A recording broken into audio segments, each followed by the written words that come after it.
سب سے پہلے تو میں اپنی پارلیمنٹری پارٹی کا اور اپنے الائز کا سب سے پہلے شکریہ ادا کرنا چاہتا ہوں کہ جس طرح انہوں نے پوری اس بجٹ میں شرکت کی اور بھرپور طریقے سے شرکت کی، میں آپ سب کا شکریہ ادا کرنا چاہتا ہوں۔ اسپیکر صاحب، اس کے بعد میں آج دعوت دینا چاہتا ہوں اپوزیشن کو اس چیز پہ کہ اس ملک میں 1970 کے بعد سارے الیکشنز کنٹروورشل ہوئے اور ابھی بھی بائی الیکشن سینٹ اس میں بھی کنٹروورسی ہو گئی۔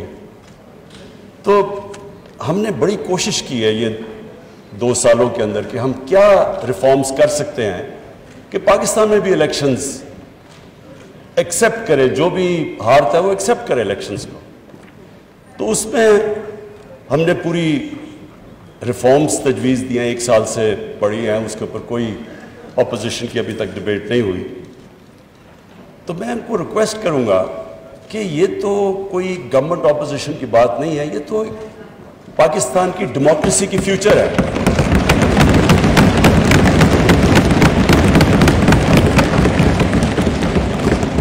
اسپیکر صاحب، کیونکہ میری 21 سال زندگی انٹرنیشنل کرکٹ میں گزری، تو میں صرف اپنے تجربے سے بتانا چاہتا ہوں کہ جب ہم کرکٹ کھیلتے تھے تو اپنے اپنے امپائر ملک کھڑے کرتے تھے، اور ہوتا کیا تھا کہ جو ہارنے والا ہے وہ ہار نہیں مانتا تھا، کہتے جو ہارتا تھا مخالف ملک میں جا کے وہ کہتے تھے جی امپائروں نے ہمیں ہرا دیا۔ اور مجھے فخر ہے اس چیز پہ کہ میں ایز پاکستان کیپٹن پوری کیمپین کی، اور پاکستان وہ ملک تھا جس نے کرکٹ ہسٹری میں پہلی دفعہ نیوٹرل امپائرز کھڑے کیے۔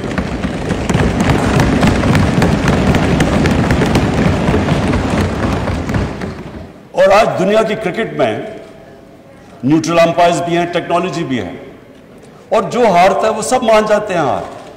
یعنی سارا جو کرکٹ کے اندر جو فیئرنس تھی وہ اس لیول پہ ہے کہ اب یہ ایشو ختم ہو گیا امپائرنگ کا۔ میں یہ ریکویسٹ کرتا ہوں کہ اب ٹائم آ گیا ہے کہ ہم بھی الیکشنز لڑیں اور کسی کو یہ فکر نہ ہو کہ جی مجھے کوئی دھاندلی سے ہرا دیا جائے گا۔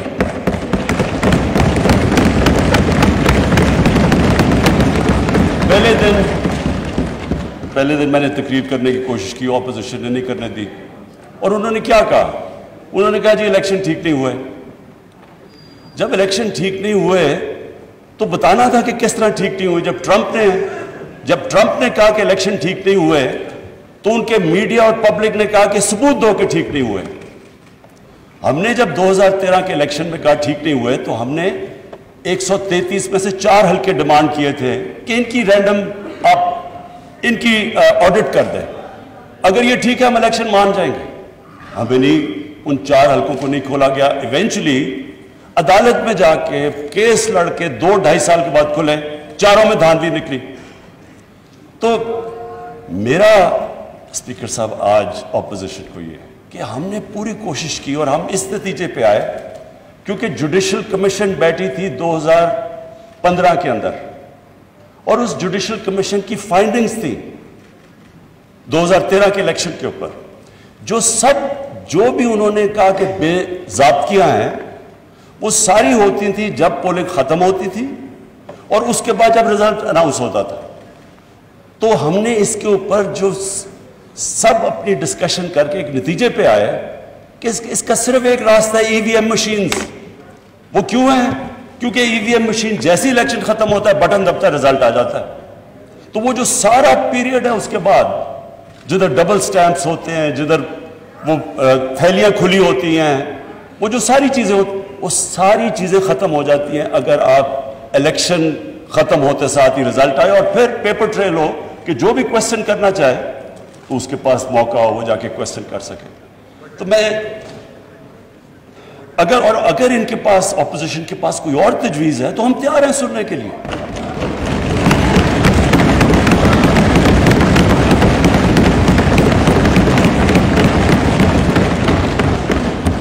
لیکن یہ تو کوئی ہر الیکشن، اگر آج آپ کچھ اس پہ کوئی ریفارم نہیں کریں گے یہ تو پھر ہر الیکشن کے اندر یہی سلسلہ ہوگا، جس طرح بائی الیکشن، جس طرح سینٹ کے اندر۔ تو یہ ایک میری ریکویسٹ تھی۔ اچھا جی، اب میں اس بجٹ کے اوپر آتا ہوں. میں اس بجٹ کے اوپر بات کرنے سے پہلے اپنی ویژن کی بات کرنا چاہتا ہوں کہ ہماری ویژن کیا ہے پاکستان کی, اور جو بجٹ ہے وہ ریفلیکٹ کرنا چاہیے جو ایک ملک کی ویژن ہے. مجھے خوشی اس لیے, اور میں شوکت ترین آپ کو اور آپ کی ساری اکنامک ٹیم کو آج خراج تحسین اس لیے پیش کرتا ہوں کہ آپ نے جو میری ویژن تھی پاکستان کی, اس کے مطابق آپ نے بجٹ بنایا.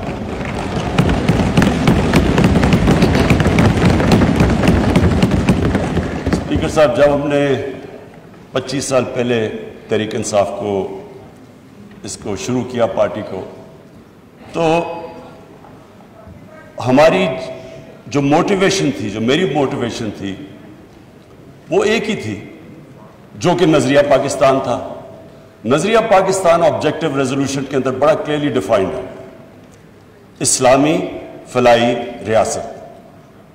یہ جو اسلامی فلاحی ریاست ہے, یہ نظریہ جو ہمارے فاؤنڈنگ فادرز تھے انہوں نے مدینہ کی ریاست سے لیا, کیونکہ وہ دنیا کی پہلی فلاحی ریاست تھی.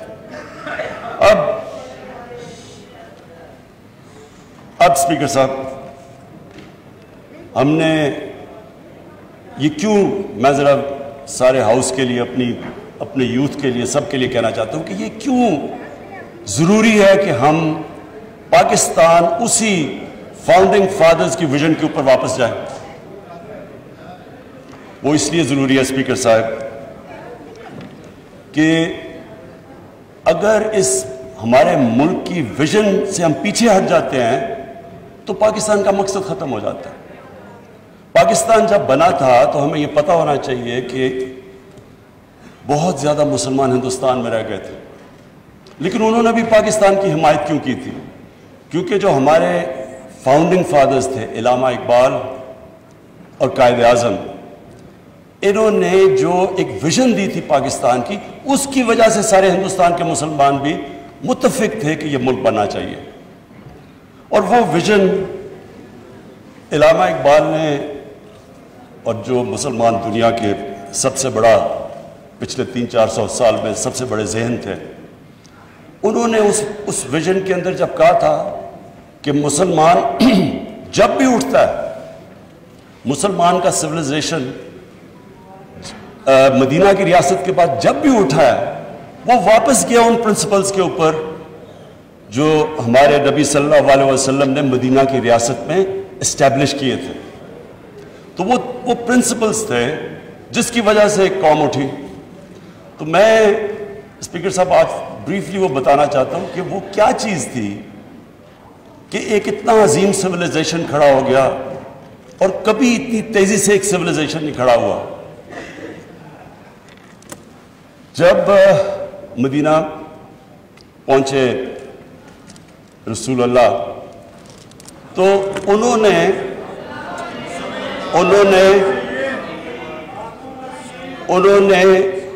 مدینہ کی ریاست میں جو پرنسپلز طے کیے, یہ دنیا کی تاریخ اس کی گواہ ہے کہ ان کے مدینہ کے آنے کے بعد 13 سال کے بعد جو ایک سپر پاور تھی وہ ان کے سامنے اس نے گھٹنے ٹیکے, بیزنٹائن ایمپائر, اور 14 سال کے بعد پرشین ایمپائر ان کے سامنے گھٹنے ٹیک گیا. یہ تاریخ کا حصہ ہے. اور اس کے بعد جو وہ سویلائزیشن انہوں نے سیٹ اپ کیا, وہ دنیا کا سب سے عظیم سویلائزیشن تھا. اس نے صرف یہ نہیں کہ وہ دنیا میں پھیل گیا, انہوں نے جو سویلائزیشن سیٹ اپ کیا, اس کی وجہ سے جو آج ماڈرن دنیا بنی ہے, وہ اس سویلائزیشن نے سارے جو گریک فلسفیز جو دنیا میں, جو ہندوستان میں فلسفیز تھی, ان کی ٹرانسلیشنز کی, ان کو ڈیولپ کیا. ہر فیلڈ میں وہ آگے نکلے, سائنس میں, میڈیسن میں. اور اس کے بعد وہ جب بعد میں ہمارا جب سویلائزیشن نیچے گیا تو یورپ نے ٹیک اوور کر لیا. تو وہ کیا اصول تھے؟ وہ 3 اصول تھے, اور جو ہم نے اپنی پارٹی بنائی 25 سال پہلے تو ہم نے وہ 3 اصول رکھے: انصاف, انسانیت اور خودداری.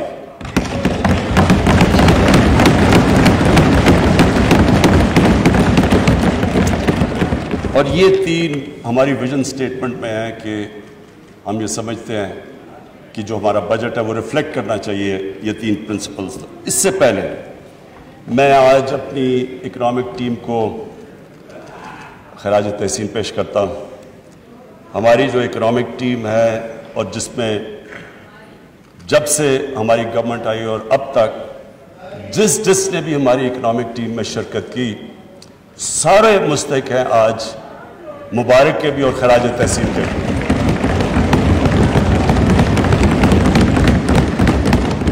اس ہال میں ہمارے اسپیکرز نے سب نے بتایا کہ کس طرح کا پاکستان ہمیں ملا. جب ہماری گورنمنٹ آئی تو جو سب سے بڑے ہمیں پرابلم تھا وہ جو ٹرم استعمال کرتے ہیں کرنٹ اکاؤنٹ ڈیفیسٹ. جو کرنٹ اکاؤنٹ ہے وہ میں عام لوگوں کے لیے سمجھانے کے لیے کہ کرنٹ اکاؤنٹ کا مطلب یہ ہے کہ ملک میں ڈالرز کتنے آ رہے ہیں اور ملک سے باہر کتنے ڈالرز جا رہے ہیں. اس کا پاکستان کی تاریخ کا سب سے بڑا ڈیفیسٹ تھا.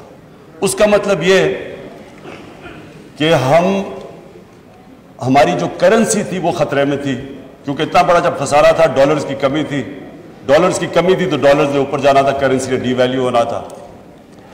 اس کے لیے جو سب سے بڑا ہمیں آتے ساتھ ہی سروائیول کا جو شروع میں پیریڈ تھا, ہم سب نئے تھے, ٹیم نئی تھی, تجربہ نہیں تھا, تو اس کے اندر اتنے بڑے کرائسس میں اس لیے اپنی ٹیم کو خراج تحسین پیش کرتا ہوں کہ ہم نے بڑے مشکل قدم اٹھائے اپنی اکانومی کو سٹیبلائز کرنے کے لیے. تکلیف دہ تھے اور اسپیکر صاحب وہ تکلیف دہ ایسے تھے کہ آپ ایک ملک اگر گھر کی مثال لے لیں, میں سب کے لیے ایک آسانی پیدا کرنا چاہتا ہوں کہ ہمارے سارے جو بھی آج دیکھ رہے ہیں سب کو سمجھ آ جائے کہ وہ کیا مشکل تھی پاکستان کو. ایک گھر مقروض ہو جاتا ہے, آمدنی اور خرچے میں بڑا خسارہ ہو جاتا ہے, کرایہ دار آ رہے ہیں, لوگ آ رہے ہیں پیسے مانگنے کے لیے, قرضے لیے ہوئے ہیں, تو وہ گھر کیا کرتا ہے؟ وہ صرف دو چیزیں کر سکتا ہے, اپنے خرچے کم کرتا ہے اور اپنی آمدنی بڑھانے کی کوشش کرتا ہے. تو جب وہ اپنے خرچے کم کرتا ہے تکلیف ہوتی ہے گھر کو. خرچے جب کم کرتا ہے, اگر آپ کے بچہ ایک اچھے سکول میں جا رہا ہے اس کو آپ کو نکال کے دوسرے اس سکول میں گورنمنٹ سکول میں ڈالنا پڑتا ہے. اگر آپ کا گاڑی ہے تو موٹر سائیکل, اگر موٹر سائیکل ہے تو سائیکل لینا پڑتا ہے. وہ ایک جو بھی گھر اس سچویشن میں ہوتا ہے اس کو اس مشکل وقت سے گزرنا پڑتا ہے جب تک اس کی آمدنی اوپر نہیں آتی. تو ہمارے لیے وہ مشکل فیصلے کرنے تھے, لوگوں کو تکلیف ہوئی, عوام بڑی مشکل سے گزری اور کئی ابھی بھی گزر رہے ہیں. لیکن اس کے علاوہ جب ایک ملک مقروض ہو جائے اور جب ایک ملک اس مشکل میں پڑ جائے, اس کے علاوہ دوسرا اور کوئی راستہ نہیں ہے اس کا. کوئی بھی ملک لے لیں, جب ترکی میں پرائم منسٹر تب اردوغان آئے تو ان کو بھی جب ترکی کو جو وہ بھی قرضے میں ڈوبے ہوئے تھے ان کو بھی IMF کے پاس جانا پڑا, لیکن وہ بھی 2-3 سال مشکل وقت سے گزرے. تو مجھے آج یہ خوشی ہے کہ ہماری اکنامک ٹیم نے جس طرح کے فیصلے کیے, جس طرح ہم وہ چیلنجز لیے اور جس طرح ان چیلنجز سے نکلے. ایک تو اکنامک چیلنج تھا, دنیا میں باہر گئے, پیسے اکٹھے کرنے کی پوری کوشش کی. میں آج پھر اپنے وہ ملکوں کا شکر گزار ہوں جس طرح UAE نے ہماری مدد کی, سعودی عربیہ نے ہماری مدد کی, چائنا نے ہماری مدد کی.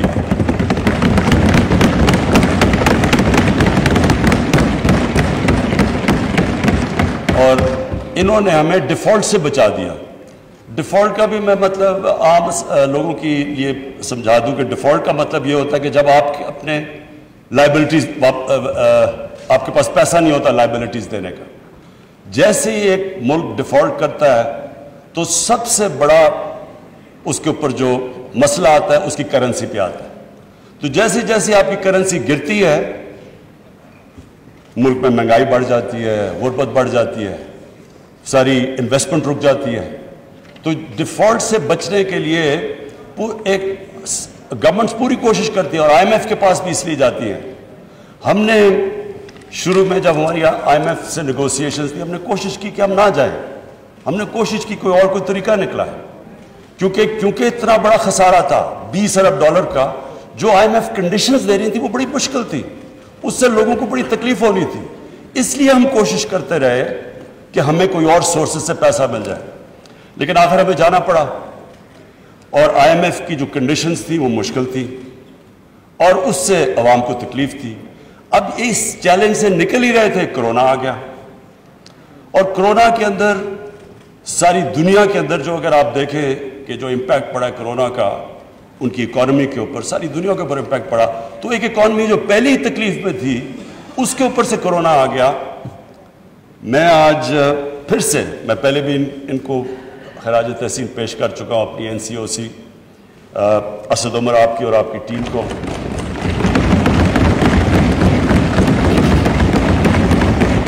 ڈاکٹر فیصل کو، اور اس میں پھر جتنی بھی کوارڈینیشن تھی پاکستان آرمی، انہوں نے ہماری پوری مدد کی، ہم نے انٹیلیجنس پوری ان سے لی، جو بھی پھر ہم نے ہاٹ سپاٹس اور پھر ان کو لوگوں کو ٹریک اینڈ ٹریس، اور ڈاکٹر فیصل جس نے پوری ایکسپرٹ اوپینین ہمیں دیتا رہا کہ یہ دنیا میں یہ ہو رہا ہے تو آپ کو یہ جو بھی قدم ہمیں اٹھانے چاہیے، تو اس سے میں آج ہم سارے پاکستانی، ہم وہ خوش قسمت قوم ہے، اگر آپ ارد گرد دیکھیں، ایران میں دیکھیں، بدقسمتی سے ابھی افغانستان دیکھیں، ہندوستان دیکھیں، آج انڈونیزیا میں جو ہو رہا ہے، تو ساری، اور بنگلہ دیش میں جو صورتحال ہے، لاک ڈاؤنز لگا دی ہیں، اس کے مقابلے میں اللہ کا میں خاص طور پہ، کیونکہ اللہ نے، ہم انسان تو ایک سٹیج تک جا سکتا ہے، اس کے بعد تو اوپر والے کے اوپر چھوڑ دیتا ہے، اور اس نے ہمیں بچا لیا، ہم جس طرح نکلے اس سے،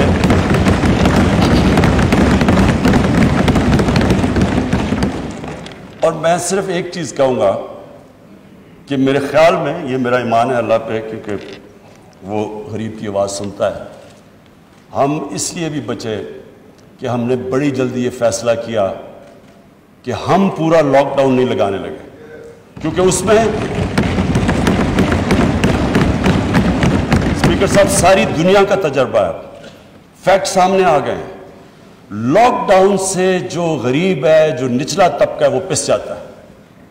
ساری دنیا کے اندر، امریکہ کے اندر فوڈ لائن، دنیا کا امیر ترین ملک، کھانے کے لیے لائنیں لوگوں کی لگی ہوئی تھی، کھانے نہیں تھے لوگوں کے پاس۔ ہر جگہ دنیا میں غربت بڑھی ہے جدھر لاک ڈاؤن لگا ہے، بڑا پریشر تھا ہمارے پہ، بڑی اپوزیشن کی ڈیمانڈ تھی کہ جی لاک ڈاؤن لگایا جائے، 2 مہینے بڑا برا بھلا بھی کہا گیا کہ جی ان کو سمجھ نہیں ہے، لاک ڈاؤن نہیں لگا رہے، لیکن میرا یہ مان ہے کہ جو ہم نے جو فیصلہ کیا، جی اسپیکر صاحب، جو فیصلہ کیا ہم نے یہ سوچ کے کہ جو ہمارا دہاڑی دار ہے، ہمارے مزدور، ہمارا ڈیلی ویجر جو کہ ویکلی ویجر، وہ گھر میں کھانا ہی تب آتا ہے جب اگر وہ مزدوری کرے، ہم نے جو بڑی جلدی فیصلہ کیا کنسٹرکشن کھولنے کا، اور پھر جو اپنا سارا ایگریکلچر سیکٹر تھا اس کو ہم نے پوری طرح کھولنے کی کوشش کی جلدی سے جلدی، جو وہ ہمارا فیصلہ تھا، میں سمجھتا ہوں، اور ایکسپورٹ انڈسٹری ہم نے جو کھولنے کی کوشش کی اور جلدی، میرے خیال میں جو ہم نے وہ فیصلے کیے، اور پھر ہمارا اسٹیٹ بینک نے زبردست انسینٹیوائز کیا، انہوں نے پوری مدد کی انڈسٹری کی، ہم نے اسمال اور میڈیم انڈسٹری کی مدد کی، ہم نے بجلی میں ان کو جو ہم نے ان کی مدد کی، اور پھر ہمارا جو احساس پروگرام تھا جس میں 1,20,00,000 لوگوں کو صاف اور شفاف طریقے سے جلدی ہم نے ان کو پیسے دلوائے، جو کہ آج ورلڈ بینک ساری دنیا میں ملکوں میں نمبر 4 پہ احساس پروگرام کی افیکٹونیس، 1.5 کروڑ خاندان، ہاں سوری میں یہ کلیئر کر دوں، 1.5 کروڑ خاندان کو پیسے دیے، سو اس کو ملٹیپلائی کریں 6-7 سے، تو اسپیکر صاحب ہم اس سے اللہ کا شکر ہے بہترین طریقے سے نکل گئے، اکانومی بھی ہم نے اپنے بچا لی، اور کیونکہ ہم نے بڑے فوکس طریقے سے اسپاٹ لاک ڈاؤنز یعنی ریسٹرکٹ کر کے ہاٹ سپاٹس کی طرف گئے، لوگوں کو بھی ہم نے بچا لیا، لیکن ایک اور چیلنج تھا جس کا لوگوں کو اتنا زیادہ اندازہ نہیں، کیونکہ وہ چیلنج تھا دیہاتوں کے اندر. لوکسٹ اٹیک ہو گیا. لوکسٹ کا ایک وقت پہ اتنا زیادہ خطرہ تھا, ادھر بھی ہم نے کمانڈ اینڈ کنٹرول سینٹر بنایا. انہوں نے باقاعدہ فخر امام فوڈ سیکیورٹی سے انہوں نے جا کے اس کو سپروائز کیا. اس میں بھی سب انوالوڈ تھے, جس طرح ہماری NCOC تھی. تو لوکسٹ سے بھی اللہ نے ہمیں بچایا اور بڑی محنت کی. عید پہ بھی لوگوں نے کام کیا. تو اسپیکر صاحب, ہم اللہ کا شکر ہے, یہ جو 4% گروتھ ریٹ ہماری تقریباً 4% گروتھ ریٹ آئی, اس کی وجہ یہ تھی کہ ہم نے ایگریکلچر کو پروٹیکٹ کیا. ایگریکلچر کے اندر ریکارڈ اس باری فصلیں آئیں, گندم کی, چاول کی, مکئی کی ریکارڈ فصلیں آئیں. اور جو گنا تھا اس کی بھی سیکنڈ ہائیسٹ اس کی بھی پیداوار ہوئی اس باری. اور اس کی وجہ سے ایک ساری اکانومی اٹھی. اور پھر جو ہم نے ایک بہت بڑا فیصلہ کیا, ہم نے یہ فیصلہ کیا کہ جو ہمارا جو کسان ہے, جو یہ شوگر ملز میں اپنے گنے لے کے جاتا ہے, کہ ان کو ٹائم پہ پیسہ ملے. یہ نہ ہو کہ ایک سال کے بعد پیسہ ملے اور پورا پیسہ ملے, جو سپورٹ پرائس ہے وہ پیسہ ملے. کیونکہ گورنمنٹ نے یہ انفورس کیا, پیسہ پہلی دفعہ شفٹ ہوا کسانوں کے پاس. کسانوں کے پاس پیسہ آیا, انہوں نے اپنی فصلوں پہ لگایا. اس کی ایک بہت بڑی وجہ کہ یہ جو ریکارڈ پیداوار ہوئی, ایک تو اللہ کا کرم ہے, موسم بھی ٹھیک رہا, لیکن یہ بھی ہے کہ کسانوں کے پاس پیسہ آیا, وہ پیسے کو انہوں نے ری انویسٹ کیا. اور یہ اس سے ظاہر ہوتا ہے کہ اگر ہم اپنے ایگریکلچر کے اوپر, اور جو میں ابھی آگے آپ کو بتاؤں گا, کہ یہ ایک بہت بڑی جلدی ریزلٹس آ سکتے ہیں. جو بدقسمتی سے ہم نے اپنے ایگریکلچر پہ سالوں سے توجہ نہیں دی. یہ ایک سیکٹر ہے کہ اگر ہم اپنے کسان کا دھیان رکھ لیں تو یہ آپ کے سامنے ہے. ابھی بھی یہ جو ریکارڈ پیداوار آپ کے سامنے ہے. پھر ہماری ایکسپورٹ انڈسٹری, اس کو انسینٹیوائز کیا. اور مجھے بڑی خوشی ہے کہ یہ اس ایک سال کے اندر 17% ہماری ایکسپورٹس بڑھی.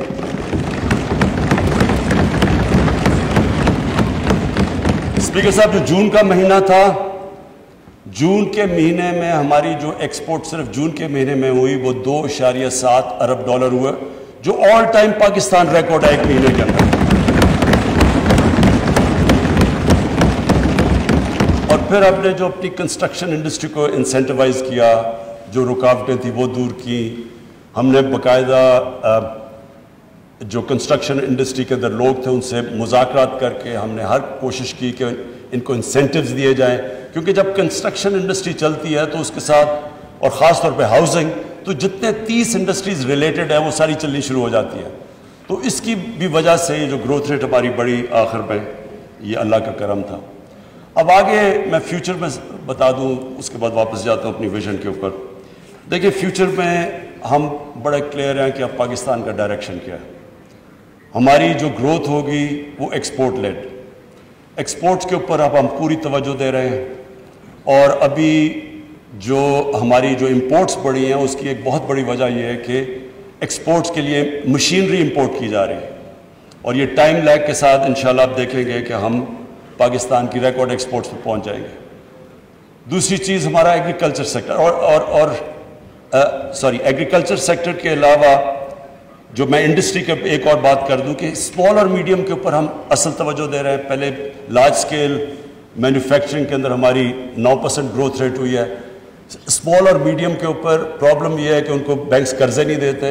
اب ان کے لیے فائنانس منسٹر طریقے ڈھونڈ رہے ہیں کہ ہم کیسے کے لیے پوری پالیسی ڈیوائز کریں, اور جو ریگولیشنز ہیں ان کو آسان کرتے جا رہے ہیں. کیونکہ اتنے زیادہ ریگولیشنز ہوتے ہیں وہ اسمال اور میڈیم انڈسٹری چلنے کا, اس کا وہ رجسٹری نہیں ہوتے ڈر کے ریگولیشن سے. تو اس کے اوپر پوری اب انسینٹیوائز کر رہے ہیں ان کو. جو ایگریکلچر ہے اس پہ ہم کئی چیزیں کر رہے ہیں. ایک تو پنجاب نے بڑا زبردست کام کیا, کسان کارڈ لے کے آ رہا ہے. کسان کارڈ سے ایک ڈیٹا بیس ہوگا, سارے کسانوں کو رجسٹر کر رہے ہیں ہم. اور جو چھوٹا کسان ہے, چھوٹے کسان کو جو 13 ایکڑ سے کم کسان ہے, اس کو ڈائریکٹ سبسیڈائز کریں گے, ان کو کھادوں کے اوپر, ان کی پیسٹیسائڈز کے اوپر. پھر اگر کوئی جس طرح بکھر میں ابھی میں نے سنا ہے کہ وہاں ان کی جو فیل ہو جاتی ہے, اب 3 سال سے ان کے جو چنے کی کراپ فیل ہوگی, ان کو ڈائریکٹ مدد کریں گے. تو یہ پہلی دفعہ ایک کسان کارڈ کے ذریعے ڈائریکٹ مدد کریں گے اپنے کسانوں کے لیے. پھر جو بھی اس بار فائنانس منسٹر نے جو پیسہ رکھا ہے $60 ارب فیڈرل گورنمنٹ نے, سوری 60 ارب روپیہ جو ہماری فیڈرل گورنمنٹ نے رکھا ہے, جو پچھلی گورنمنٹ کے آخری سال میں 1.5 ارب تھا. تو یہ جو 60 ارب ہے اور اس کے اوپر جو 100 ارب کی چھوٹ دی ہے ٹیکسز کے اوپر ایگریکلچر سیکٹر پہ, کوشش یہ ہے کہ اب ہم ایگریکلچر سیکٹر کے اندر وہ کام کریں جو بہت پہلے کرنا چاہتے ہیں, ریسرچ, سیڈ ڈیولپمنٹ. یہ سب سے امپورٹنٹ ہے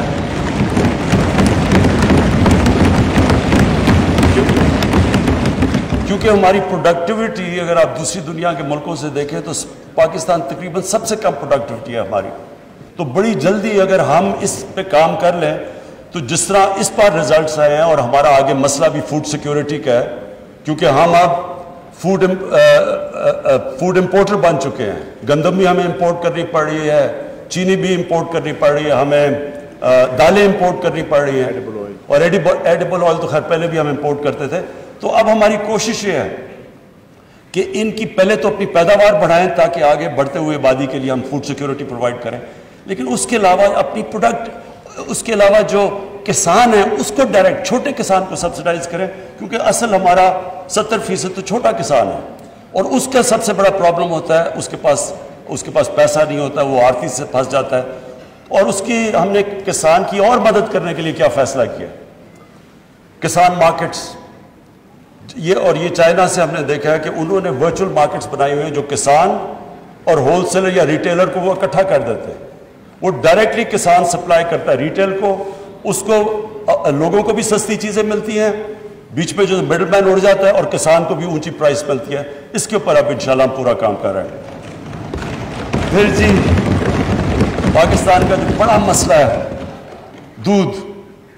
اب دودھ ایک ایسی چیز ہے جو کہ ایک بچوں کے لیے سب سے امپورٹنٹ نیوٹریشن ہے, پروٹین ہے. اب مسئلہ یہ بنا ہوا ہے, کیلشیم ہے. پرابلم ہمارا یہ ہے کہ جو کھلا دودھ بکتا ہے وہ زیادہ تر کنٹامنیٹڈ ہے, اور پھر جب ہم ان کو جو کنٹامنیٹ دودھ کو ہٹاتے ہیں تو اس کی قیمت اوپر چلی جاتی ہے. تو ہم اس نتیجے پہ آئے ہیں کہ اس کا سب سے آسان طریقہ یہ ہے کہ ان کی جینیٹک امپرومنٹ کریں گایوں کی اور بھینسوں کی, اور اس کے لیے باہر سے اب یہی باہر سے امپورٹ کر رہے ہیں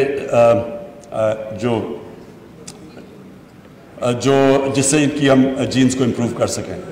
انشاءاللہ یہ ہم سمجھتے ہیں کہ 1-2 سالوں کے اندر 2 سالوں میں اس کا امپیکٹ پڑ جائے گا, اور اس کے لیے ہم نے کافی پیسے رکھے ہوئے ہیں کہ ہمارا جو لائف سٹاک ہے وہ امپروو ہو. اتنی زیادہ ہمارے پاس گائے بھینسیں ہیں لیکن ان کی پروڈکٹیوٹی بہت ضرور. چائنا میں 6 گنا زیادہ ان کو وہی دودھ لیتی ہے گائے سے جس پاکستان کے مقابلے میں. تو اگر ہم دگنا بھی کر لیں تو یہ بہت بڑا امپیکٹ پڑ جائے گا ہماری جو امپورٹنٹ ہے دودھ سپلائی کے لیے. اچھا اسپیکر صاحب, اب میں واپس ریورٹ کرتا ہوں کہ پاکستان نے اگر آگے بڑھنا ہے تو ہمیں ان اصولوں کے اوپر واپس جانا چاہیے جس ویژن کے مطابق پاکستان بنا تھا. جو 3 چیزیں, انسانیت, انصاف اور خودداری. سب سے پہلے تو مجھے اس بجٹ میں سب سے بڑی خوشی ہوئی کہ پاکستان کی تاریخ کا سب سے زیادہ پیسہ ہم نے سوشل پروٹیکشن کے لیے دیا.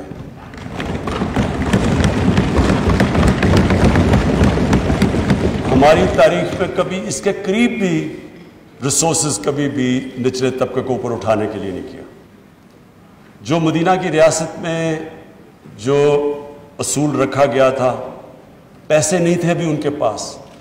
شروع میں مدینہ میں مسلمان بڑے غریب تھے, لیکن رسول اللہ نے, نبی صلی اللہ علیہ وسلم نے شروع میں ہی کہہ دیا کہ ہماری سب سے بڑی کوشش ہوگی کہ جو کمزور طبقہ ہے, جو بیوہ ہیں, جو یتیم ہیں, جو معذور ہیں, غریب ہیں, ان کو ریاست نے ان کی ذمہ داری لی تھی. یہ پہلی دفعہ دنیا میں ایک ویلفیئر سٹیٹ بنی تھی. تو پاکستان شروع سے ہی ہمیں جس طرف جانا چاہیے تھا ہم نہیں گئے, ہم دوسری طرف چلے گئے. ہم نے کہا پہلے پیسہ آئے گا پھر ویلفیئر سٹیٹ بنے گی, کہ جو اوپر سے جو ورڈ یوز کیا جاتا ہے ٹرکل ڈاؤن افیکٹ ہوگا، پیسہ ہوگا تو پھر وہ پیسہ نیچے آئے گا. یہ ٹرکل ڈاؤن افیکٹ مدینہ کی ریاست میں نہیں تھا.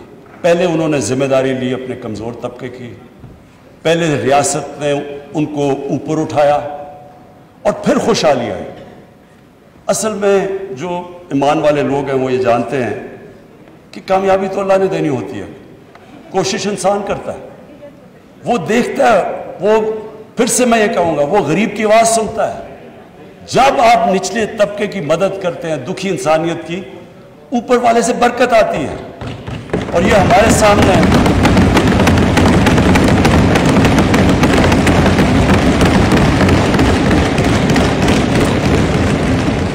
میں دو مثالیں دینا چاہتا ہوں اسپیکر صاحب. چائنا اور ہندوستان دونوں کی آبادیاں 1 ارب سے زیادہ ہیں. 35 سال پہلے چائنا تقریباً ادھر ہی کھڑا تھا جدھر ہندوستان کھڑا تھا. آج چائنا کدھر چلا گیا اور ہندوستان کدھر ہے؟ انہوں نے کیا کیا اور جو ہندوستان نے نہیں کیا؟ ہندوستان میں بھی حالات بہتر ہوئے، ہندوستان میں بھی ان کو پچھلے 30 سال میں ترقی کی، لیکن ہندوستان میں امیر اور غریب میں فاصلہ بڑھتا گیا. آج وہاں غربت بھی ہے اور سب سے زیادہ امیر لوگ ہیں. چائنا نے کیا کیا کہ انہوں نے فیصلہ کیا، جو مدینہ کی ریاست میں فیصلہ کیا دنیا کے عظیم لیڈر نے، کہ ہم سب سے پہلے نچلے لوگوں کو اوپر لے کے آئیں گے. اور ہم چائنا گئے اور ہم نے دیکھا انہوں نے کیا کیا جو طریقے اختیار کیے اپنے کمزور طبقے کو اوپر اٹھانے کے لیے. تو اسپیکر صاحب یہ دنیا میں ایک معجزہ ہے. 70 کروڑ لوگوں کو انہوں نے 35 سال میں غربت سے اٹھا کے اوپر لے گئے. اور ابھی اسی سال پریزیڈنٹ شی جن پنگ نے اناؤنس کیا کہ چائنا میں ہم نے ایکسٹریم پاورٹی ختم کر دی. یہ دنیا کی تاریخ میں اتنا یہ کبھی ہوا ہی نہیں، یہ معجزہ ہے. لیکن جیسے جیسے وہ غریبوں کو اوپر لیتے گئے، چائنا بھی ایک اکنامک جائنٹ اور سپر پاور بن گیا. ہندوستان نے اس کے پاس بھی اتنی بڑی مارکیٹ تھی، لیکن انہوں نے یہ سٹیپس نہیں لیے. تو ایک سکالر تھے محمد عبدو، بہت بڑے اسلام کے سکالر تھے. وہ جب یورپ سے 100 سال پہلے جب وہ واپس آئے مصر، تو انہوں نے مصر میں کہا کہ یہاں مسلمان تو بڑے ہیں لیکن یہاں اسلام بہت کم ہے. اور جب یورپ گئے، یورپ میں جو میں نے دیکھا مسلمان تو نہیں نظر آئے لیکن بڑا اسلام نظر آیا. کہنے کا مطلب یہ ہے کہ جو بھی ان اصولوں کے اوپر چلے گا وہ اوپر چلا جائے گا. آج آپ اسکینڈینیوین ممالک میں چلے جائیں، سب سے بہتر اگر میں دنیا میں پھرا ہوں تو انسانیت کا نظام آج اسکینڈینیویا میں. آپ وہاں خوشحالی دیکھیں کیسی اور ان کی انسانیت دیکھیں کیسی. ہر انسان کی قدر ہے، اس سے بھی آگے چلے گئے ہیں، جانوروں کی قدر ہے وہاں. اور وہ بھی میں کہہ دوں کہ وہ بھی حضرت عمر کا قول تھا کہ اگر کتا بھی میری ریاست میں بھوکا مرتا تو میں ذمہ دار ہوں. یعنی یہ ہے انسانیت کا تقاضا. اور ان ملکوں میں جن کو مسلمان نہیں کہتے، لیکن مسلمان ملکوں میں آپ دیکھ لیں، ہمارے ملک میں دیکھ لیں کہ امیر ہوتا جاتا ہے، غریب ہوتا جاتا ہے. کوئی سوشل سیکیورٹی نیٹ ورک نہیں ہے. ہمارا آج فیملی سسٹم نہ ہو، ہمارا خاندانی نظام نہ ہو تو یہاں تو لوگ بھوکے مرتے رہیں. ہمیں تو آج اگر کسی نے بچایا ہوا ہے تو وہ ہمارے ایکسٹینڈڈ فیملی سسٹم نے بچایا ہوا ہے. کوئی بے روزگار ہوتا ہے تو اندر لے لیتے ہیں، اس کا دھیان رکھتی ہے. ہمارے تو کوئی سوشل سیکیورٹی نہیں ہے. میں پہلی دفعہ جب برطانیہ گیا تو میں نے تو پہلی دفعہ دیکھا کہ ایک فلاحی ریاست کیا ہوتی ہے. آپ کوئی آدمی کسی گورنمنٹ کے بیمار ہو، آپ کسی ہسپتال میں چلے جائیں، آپ کا مفت علاج تھا. سارے غریب سے غریب آپ ہوں، آپ کو مفت تعلیم ملتی تھی اور کوالٹی کی تعلیم ملتی تھی. کئی ان کا پرائم منسٹر ایک آدھ بنا، وہ بھی ایک سرکاری اسکولوں میں مفت پڑھ کے بنا. ادھر آپ بے روزگار ہوتے ہیں، ان امپلائمنٹ بینیفٹس ملتی ہیں جب تک آپ کو روزگار نہیں ملتا. عدالت میں غریب آدمی جاتا ہے، اس کو لیگل ایڈ ملتی ہے مفت کی، اس کو وکیل ملتا ہے. ہم نے تو پہلی دفعہ یہ دیکھا. یہاں تو اس طرح کا کانسیپٹ ابھی تک تھا ہی نہیں. تو یہ میں آج فائنانس منسٹر آپ کو اس لیے خراج تحسین پیش کرتا ہوں، یہ پہلی دفعہ پاکستان اس طرف نکل گئی ہے جدھر ہم آج سے 74 سال پہلے جانا چاہیے تھا، اسلامی فلاحی ریاست۔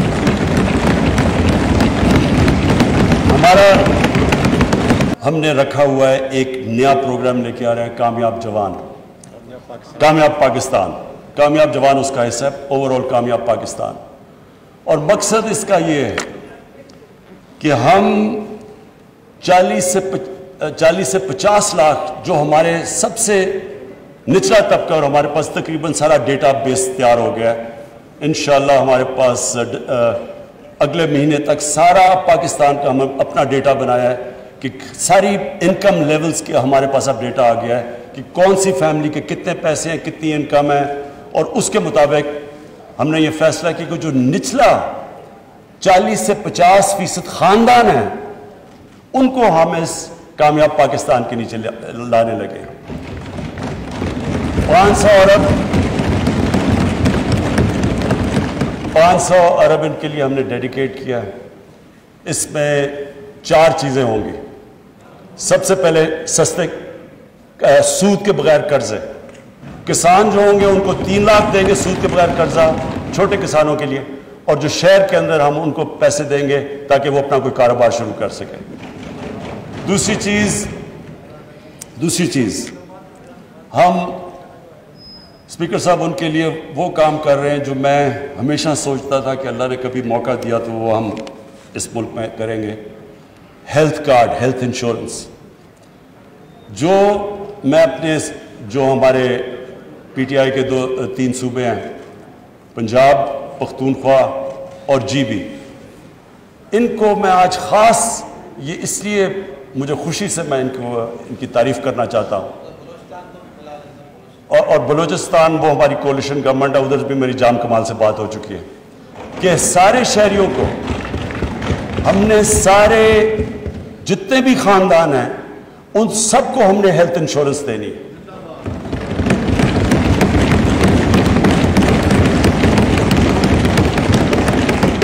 اسپیکر صاحب، یہ جو بھی جس نے بھی دیکھا ہوا ہے، جس نے اس ملک میں غربت دیکھی ہے، سب سے بڑا عذاب ایک غریب خاندان پہ ہوتا ہے جب وہاں ایک بیماری ہو جاتی ہے۔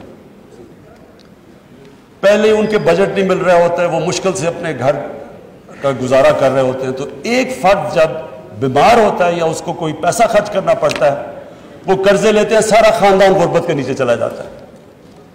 یہ جو چیز کی ہے، میں اپنی ساری اگر میں اچیومنٹ کو کہوں کہ جس سے مجھے سب سے زیادہ خوشی ہے وہ یہ ہیلتھ انشورنس ہے، اور یونیورسل ہیلتھ انشورنس۔ یہ امریکہ جیسی جگہ میں نہیں ہے۔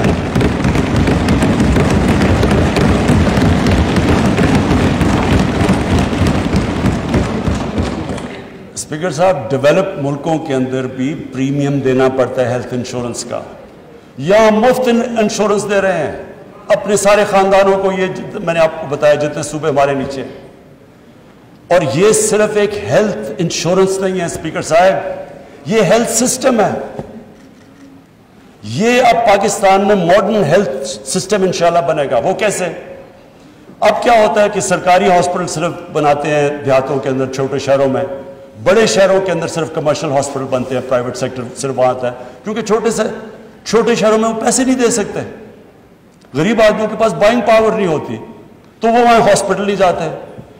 یا سرکاری ہاسپٹل جب آپ لے کے جاتے ہیں ڈسٹرکٹس میں، وہاں ڈاکٹرز نہیں جاتے، وہاں آپ ہاسپٹلز دیکھیں وہ خالی پڑے رہتے ہیں، بڑی مشکلوں سے ایکسٹرا پیسے دینے پڑتے ہیں۔ پختونخوا میں انہوں نے ایکسٹرا ان کے لیے پیسے دیے تاکہ ڈاکٹرز جا سکیں۔ اب یہ جو ہیلتھ کارڈ ہے، اس سے اب دیہاتوں کے اندر لوگوں کے پاس بائنگ پاور آ گئی ہے، وہ اپنا علاج کروا سکتے ہیں، وہ پیسے دے سکتے ہیں۔ اور ہیلتھ کارڈ صرف سرکاری ہاسپٹل میں نہیں، کسی بھی ہاسپٹل کے اندر ہیلتھ کارڈ استعمال ہو سکتا ہے۔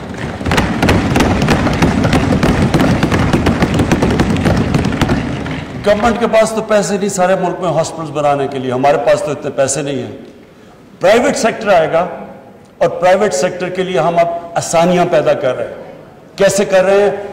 اوقاف کی زمین، ویکیو ٹرسٹ کی زمین ہم نے فیصلہ کیا ہے کہ ان کو سستے داموں کے اندر ہم ہاسپٹلز کے لیے دیں گے۔ کیونکہ اتنی مہنگی زمین ہے شہروں کے اندر، اور تاکہ وہ جب ہاسپٹل بناتے ہیں ان کے پاس اتنا موقع نہیں ہوتا کہ اپنا ریکور کرنے کے لیے کاسٹ، تو ان کو سستی زمینیں دیں گے. جو بھی میڈیکل اکوپمنٹ پاکستان میں نہیں بنتی وہ ڈیوٹی فری باہر سے امپورٹ کروائیں گے پرائیویٹ سیکٹر کے لیے.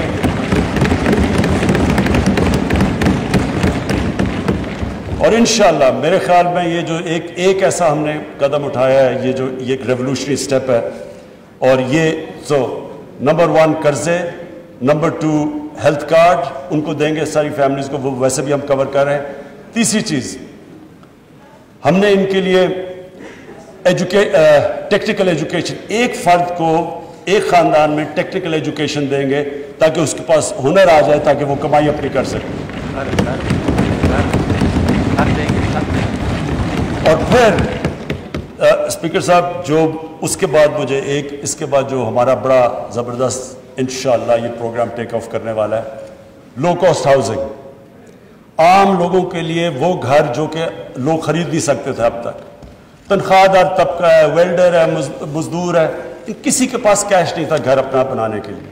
اس لیے ہمارے شہروں کے اندر کچی آبادیاں پھیلتی جا رہی ہیں، کیونکہ کسی نے سوچا ہی نہیں کہ عام آدمی کیسے گھر شہر میں خرید سکتا ہے. اور یہ ساری جگہ پہ آپ دیکھ لیں، کراچی میں اتنی مہنگی زمین ہے، وہاں تقریباً 30-40% کراچی کچی آبادیاں ہیں، لاہور کے اندر کچی آبادیاں، بڑے شہروں میں کدھر سے غریب آدمی آ کے شہر میں اکوموڈیشن لے سکتا ہے. تو یہ ایک بہت بڑا سٹیپ ہے کہ ہم نے اب بڑی محنت سے ایک قانون جو پھنسا ہوا تھا عدالتوں کے اندر، کئی سالوں سے پھنسا ہوا تھا، فورکلوجر لا، وہ ہم نے عدالتوں سے کلیئر کروایا. پھر بینکوں سے بیٹھے، پھر بینکوں کو انٹرسٹ کیا اس کے اندر. ابھی بینکوں کو پریکٹس نہیں ہے، ان کو عادت نہیں ہے کہ چھوٹے لوگوں کو قرضے دینے کے لیے، لیکن ان سے ہم مسلسل میٹنگز کر رہے ہیں. اسٹیٹ بینک کے گورنر بھی ان کو زور لگا رہے ہیں کہ وہ قرضے دیں چھوٹے طبقے کو. لیکن ایک اور اب ہم نے جو مائکرو فائننس کو، یعنی وہ کمپنیز جو کہ مائکرو فائننس دیتی ہیں چھوٹے لوگوں کو جس میں اخوبت ہے، انشاءاللہ اب ہمارا پورا پروگرام ہے کہ یہ جو لو کاسٹ ہاؤسنگ ہے، یہ سب سے پہلے یہ جو 40 لاکھ نیچے خاندان ہیں ان کو ہم اس لو کاسٹ ہاؤسنگ کے اندر شامل کریں.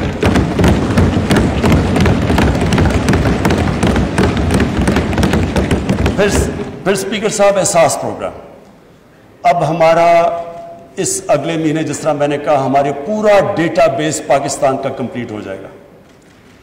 اب یہ ڈیٹا بیس کمپلیٹ ہوگا، اس کے بعد ہمارا جو نیکسٹ سٹیپ ہے کہ اب ہم نے وہ سافٹ ویئر ڈیولپ کر رہے ہیں، اور جتنے بھی کریانہ سٹورز ہیں اور یوٹیلیٹی سٹورز ہیں ان کے اندر وہ آٹومیشن لے کے آ رہے ہیں. ان کے پاس وہ ہوگا جو ڈیوائس، اور ان کے ذریعے 1,20,00,000 خاندانوں کو ڈائریکٹ سبسڈی دیں گے احساس کے ذریعے.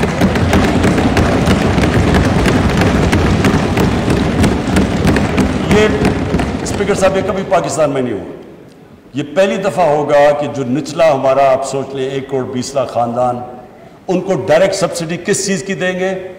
کیونکہ ایک انٹرنیشنل مہنگائی بڑھ رہی ہے، کموڈیٹیز کی قیمت ریکارڈ پہ گئی ہوئی ہے پچھلے 1 سال کے اندر.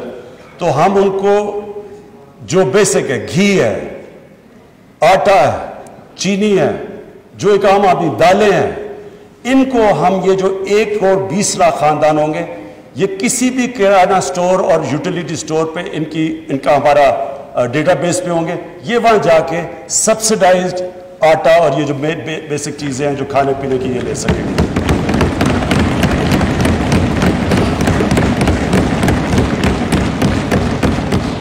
اور پھر 90,000 ہم اسکالرشپس، انڈر گریجویٹ اسکالرشپ اپنے غریب طبقے کو دے رہے ہیں جو بھی.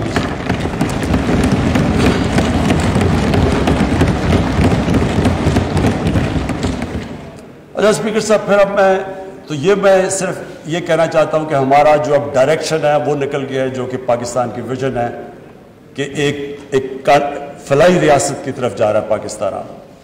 میں یہ بھی کہہ دوں کہ مجھے جو بڑی خوشی ہوتی ہے جب میں دیکھتا ہوں جو ہم نے پناہ گاہ بنائی ہوئی ہیں، جو مزدور ہیں بیچارے،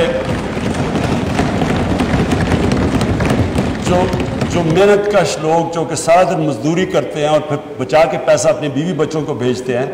تو اب ہماری پناہ گاہ کا جو جال ہے وہ انشاءاللہ ہم سارے پاکستان میں ان ایریاز میں دیتے ہیں جدھر باہر سے لوگ مزدوری کرنے آتے ہیں، تاکہ وہ سو بھی سکیں، ان کو کرایہ بھی نہ دینا پڑے، ان کو کھانا پینا بھی مل جائے، وہ صاف ان کو نہا دھو بھی لیں، اور اس کے بعد جو بھی پیسہ ان کا بچے وہ سیدھا اپنے گھر میں بیوی بچوں کو بھیجیں۔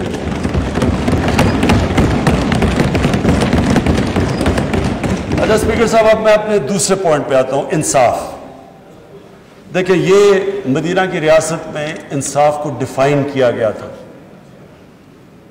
ہمارے نبی صلی اللہ علیہ وسلم نے ڈیفائن کیا تھا کہ انصاف کیا ہے۔ انہوں نے 2 ڈیفینیشنز دی تھی۔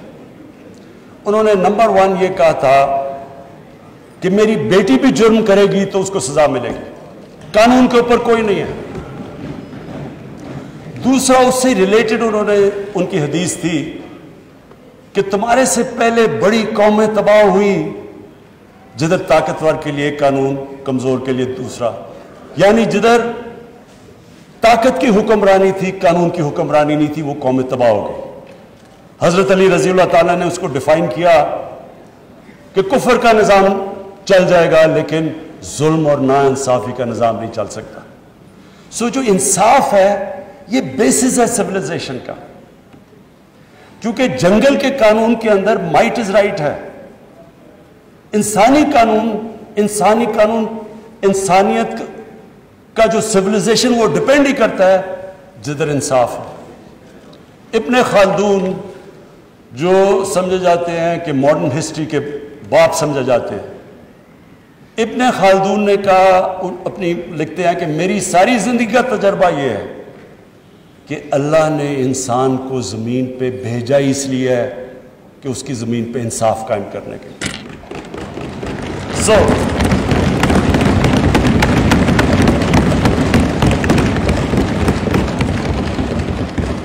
اسپیکر صاحب، یہ جو بیسس ہے قانون کی حکمرانی، یہ ہے بیسس ایک سوسائٹی کا۔ آج اگر آپ دنیا کی تاریخ سٹڈی کر لیں تو معاشرہ تو وہی اوپر گیا، خوشحال وہ ہوا جدھر انصاف ہے۔ شیر شاہ سوری کی میں پڑھ رہا تھا کہ جب وہ اوپر آئے وہ تو ان کو ایک جاگیر دی گئی۔ شیر شاہ سوری کی جو جاگیر، اٹھے شیر شاہ سوری ادھر سے، کیسے اٹھا کہ اس نے اپنی جاگیر میں سب سے پہلے جتنے بڑے بڑے ڈاکو تھے ان کو اس نے فارغ کیا۔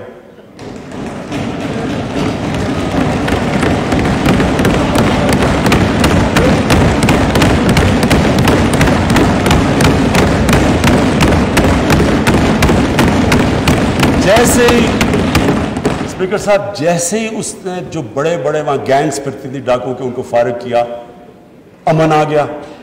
جیسے ہی امن آیا تو ارد گرد کی جتنی جاگیریں تھیں وہ سارے جو تاجر تھے وہ شیر شاہ کے جاگیر میں آ گئے، کیونکہ وہاں امن تھا، وہاں خوشحالی آ گئی۔ ساروں کو دنیا میں ارد گرد ہو گیا کہ سب کو شیر شاہ سوری کا نام پتہ چل گیا کہ سب سے زیادہ خوشحال تھا وہ۔ آپ اٹھا کے دیکھ لیں، پہلے دلی کی سلطنت دیکھ لیں، بلبن تھا تو ایک وہ آدمی تھا جو کہ انصاف پسند تھا، وہاں خوشحال تھا۔ علاؤ الدین خلجی، اس کے دورے میں خوشحالی تھی۔ جیسے ہی جس معاشرے کے اندر جب طاقت کی حکمرانی آتی ہے، یعنی جنگل کا قانون آتا ہے، وہ نیچے چلا جاتا ہے۔ آج دنیا میں مجھے ایک ملک بتا دیں جو خوشحال ہے اور ادھر قانون کی حکمرانی اور انصاف نہ ہو، اور ایک ملک مجھے بتا دیں جو غریب ہے جدھر انصاف ہو۔ یہ کانٹرڈکشن ان ٹرمز ہے۔ اس کو میں آپ کو اور سپیل آؤٹ کر دیتا ہوں۔ سیکرٹری جنرل یونائٹڈ نیشنز نے ایک پینل بنائی، اس کا نام ہے fact I panel. Fact I panel نے انویسٹیگیٹ کیا کہ یہ امیر اور غریب ملک میں فاصلے کیوں پڑ رہے ہیں، امیر ملک امیر ہوتے جا رہے ہیں، غریب غریب ہوتے جا رہے ہیں۔ اسپیکر صاحب، ان کی جو کنکلوژن ہے وہ ہمارے ملک کے لیے بڑی ریلیونٹ ہے۔ وہ فیکٹ آئی پینل نے یہ کہا کہ غریب ملکوں سے، ڈیولپنگ ورلڈ سے ہر سال 1000 ارب ڈالر منی لانڈر ہو کے امیر ملکوں اور آف شور بینکس میں چلے جاتے ہیں۔ 1000 ارب ڈالر